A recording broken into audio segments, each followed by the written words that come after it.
الراجل ابو سيد ده يا اختي لا يعجبه العجب ولا الصيام في رجب.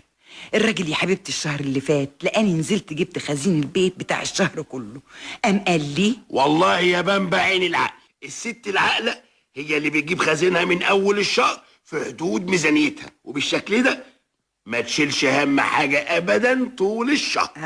عشان تعرف يا ابو سيد انك متجوز واحده مدبره ومقتصده. عارف يا بنبع عارف، وعشان كده ابتداء من الشهر الجاي ان شاء الله هديكي الماهيه تتصرفي فيها زي ما انت عايزه، مش هاخد منك غير حق السجاير والمصاريف بتاعه المواصلات وبس. وفعلا يا اختي الشهر اللي جه وهل ما كدبش خبر اداني الماهيه على داير المليين، وانا يا اختي رايحه على البقال فت على الاجزخانه اللي على نصة الشارع.